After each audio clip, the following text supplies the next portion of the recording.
Hi everyone, thanks once again for joining us on our YouTube channel. As always, I'm Semaganda Joseph of BGM and More Breeding Farm. Where I'm standing and what I'm holding here, this is Super Napier. So in this video, I'll be showing you how to make silage out of Super Napier or Napier packchong. Dear fellow farmers, the silage making process starts from the gardens.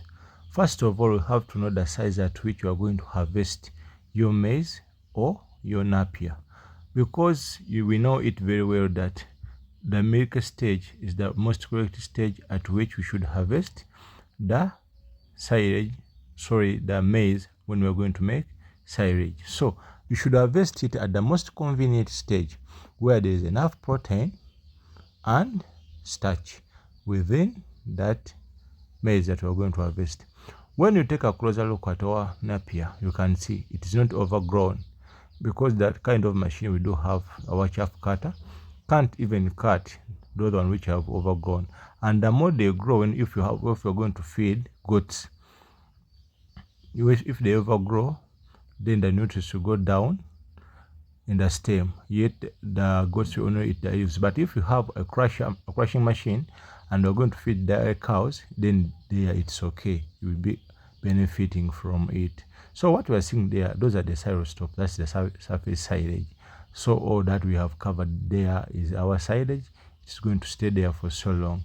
As you can see, you put the polythene down, then you start compacting it soil by soil. Once you pour some, then you do compact so that it is airtight or air free, because the process of silage making takes place in the anaerobic process in the absence of oxygen. So dear farmers, you must harvest your napier at the most quality stage. If you have Super Napier or Napier packchong, harvest it when it is on a height of 1.2 meter or 1.2 meter tall. So that's the most correct stage where it has a food protein between 16 to 20 or 21% food protein.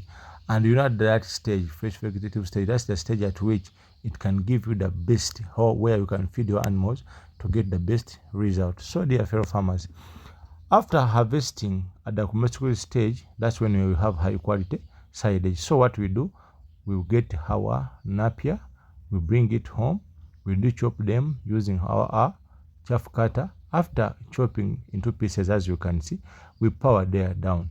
After putting the polythene at first down on the ground, because first we're going to do silo stops, as you can see. Then we start stepping on it like that, as if you are dancing, but you are doing great work so that you can compact it properly.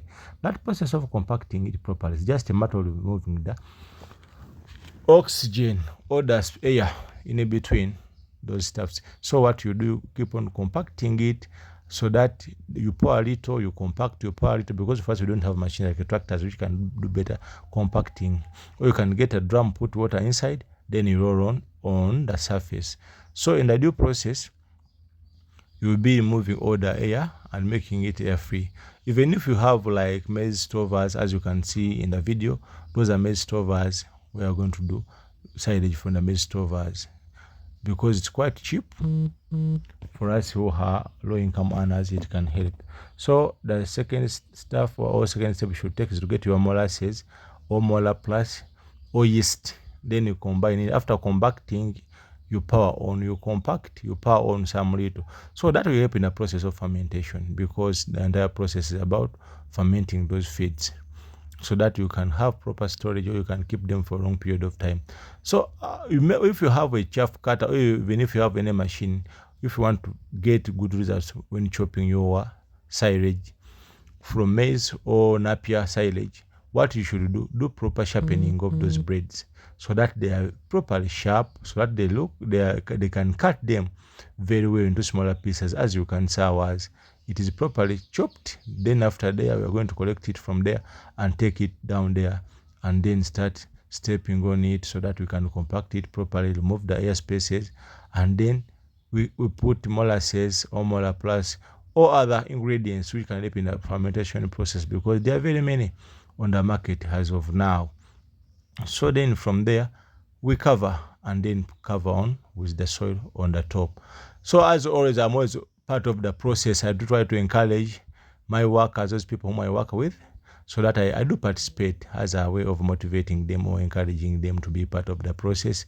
So remember that you can have food security once you start doing silage. Like the same when you are doing hay. So feed preparation is key, and when you are doing this, you'll be able to survive during the dry spell, or even in the rainy seasons, where you see that some of our farms are in swampy areas whereby the animals can't go out during the rainy seasons because they experience food lot. So when you have your feeds at the farm, then you can feed your animals. So what we are doing now, we are chopping maize stovers. We want to store enough feeds for the project. We are planning for the future. Those are maize stovers. What I showed you at first, it is the super napier. So this is the process. You put some little, then you compact. That will help you to make sure that it's properly compacted, because if it is not properly compacted, you face a lot of challenge. You find that by the time you uncover your silage, it will have rotted. And if you have poor quality silage, instead of helping the animals, if there are some molds, instead it will be infecting the animals. So that's a process. After compressing like that constantly, then we pour the molasses. After there, we do cover. So it's a serious work. You can see the project as I told you earlier. So now after there we have powered. As you can see, we have powered on some molasses. Now we are covering with the polythene on top. So it is properly compacted. We have put there the fermenters, which is molasses and some little yeast. So after there, we are going to cover. After covering, what we are going to do next is to put the soil on top. So our silo stocks can stay there for almost 3 to 5 years. So dear fellow farmers, early feed preparation, like through making silage from maize stovers, even if you have your super napier, even if you have your crops, you can do haylage in the same process, or you can have it or store it in form of hay. In the due process, you'll be able to have food security at your farm, so that you can at least feed your animal throughout. So dear fellow farmers, I do encourage you to do silage. It will be of greater importance to you, and you have food security. That's how we are trying to prepare for the dry spell. Not only the dry spell, even the rainy season, because last year the rains of December were beyond that. We experienced a lot of death, food rot, a lot of problems. So dear farmers, for us to work a day and the night, as you have seen, we started during day. You can see that quite of the video is not so good, but it's because I want to show people after chopping it, after harvesting it on the right stage or the most quality stage, how do you chop it? After chopping it, how do you compact it to be airtight?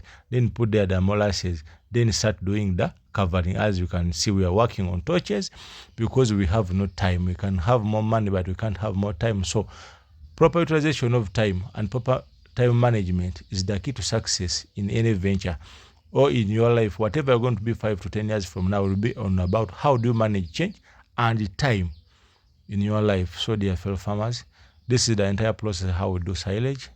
Thanks so much for following BGM Animal Breeding Farm for good and my country. May God bless you all. Meanwhile, high quality silage must be rich in color and with a very good smell. Don't forget that.